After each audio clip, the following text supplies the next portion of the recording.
Welcome, Blerd and Blerd X. Thank you for tuning in to my podcast. Enjoy. The highly successful Falcon and the Winter Soldier, Marvel has decided to release a plethora of Captain America related comic books, games, digitally, as well as figurines. I'm not mad at them. It makes complete and perfect sense considering the success of the Disney Plus franchise. It makes sense to strike, as they say, while the skillet is hot. But great news for Blerds out there. Marvel is introducing a new female black Captain America. Her name is Nichelle Wright. She will be a black female version of Captain America, as I said, in the upcoming series, comic book series, United States of Captain America. According to Screen Rant, I will read a little snippet of it. The United States of Captain America by Christopher Cantwell and Dave Eagleshelm will be introducing a number of new characters to take on the role of Captain America across the country. The series will focus on Captain America's shield being stolen and the heroes and other version of Captain America traveling across the United States in efforts to find it. Along the way, they run into the Caps, who take on the role of Captain America as protector of their homes and cities. The first issue will feature an all-new gay Captain America, Aaron Fisher. The miniseries will also feature the most iconic Captain America, including Steve Rogers, Sam Wilson, Bucky Barnes, and yes, John Walker. I'm actually excited about this series and getting a little sneak peek of the art style. It is beautifully rendered, and a black female Captain America with dreads? Yes, please. Yes, please. That is super exciting to me. Just because the role has been historically white, I do appreciate the fact that they are adding some much needed diversity to the mantle of addition of course, Sam Wilson in the Disney Plus series now taking the mantle of Captain America. I think it's a perfect time to proceed further in the comics themselves and make it a legitimate thing. According to Comic Watch, following the recent announcement of Aaron Fisher as the new Captain America in issue 1, The United States of Captain America, Marvel released the first look at the next Captain America we will be meeting on this journey. Again, there will be Nichelle Wright, another young hero inspired by Steve Rogers to protect her own community. Steve Rogers and Sam Wilson are hot on the trail of the shield thief when they run into her. During the comic book series, some of Captain America's oldest enemies are behind this scheme. But can Steve and Sam figure out these enemies and what they are and what they want in time to stop them?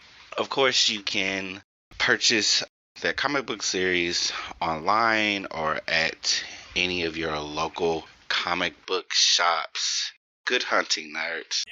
This next segment in the show is Notice Me Senpai. This is where I shout out black people, black places, black things, black inventions, anything and everything that I feel like needs to be highlighted in the black nerd community. And with that being said, first highlight will go to Mr. Ahmed Muhammad. He's a senior at the Oakland Technical High School in California. He will be graduating with a 4.73 GPA, possibly even a 5.0, just depending on how his finals go. So good luck to you, Mr. Muhammad. this 18-year-old black man is going to be the first valedictorian at his high school in 106 years. That is amazing. During the interview, he stated he is super excited and that he feels blessed. This is just amazing.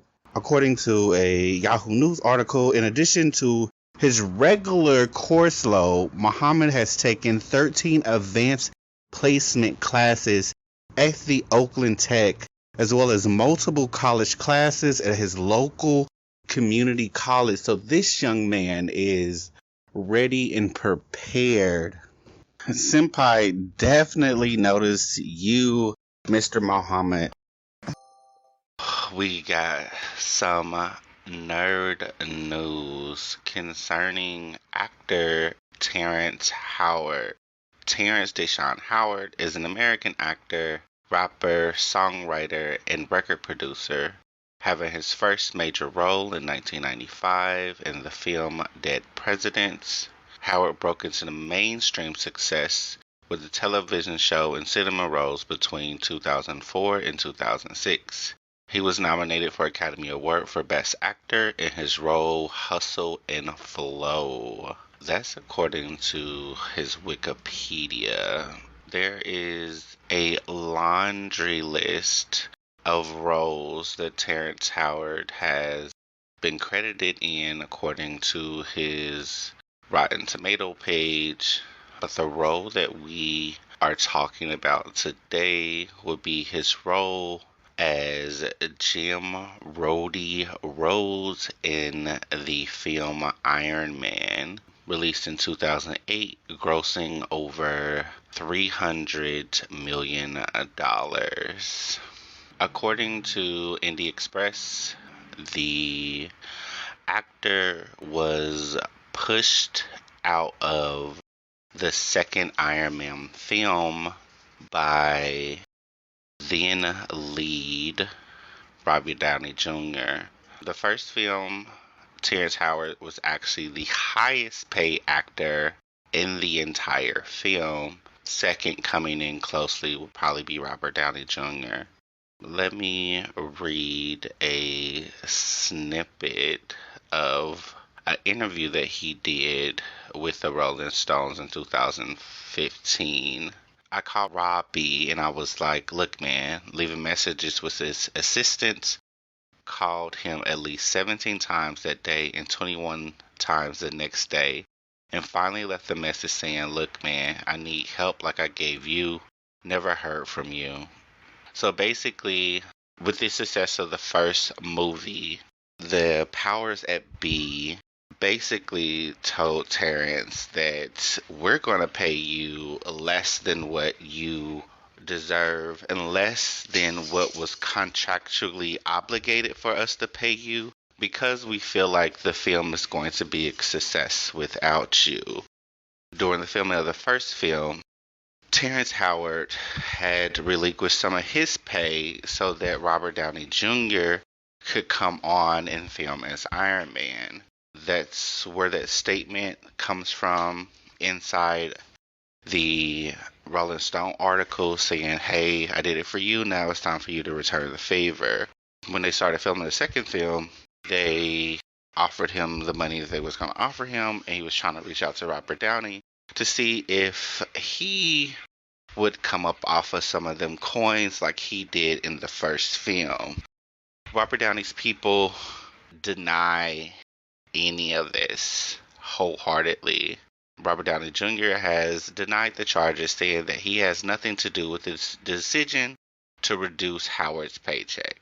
And while it can be holistically true, I don't think that he had anything to do with reducing Howard's paycheck. At the same time, considering that he was the star of the movie at that point in time, if he had have said, hey, you need to bring Terrence Howard back on, or I'm not going to do it, or you need to bring Terrence Howard back on, or, you know, you're offering me however much money Robert Downey Jr. got offered at that point to play Iron Man and Iron Man 2. Here's a percentage of what you're offering me to go towards Howard.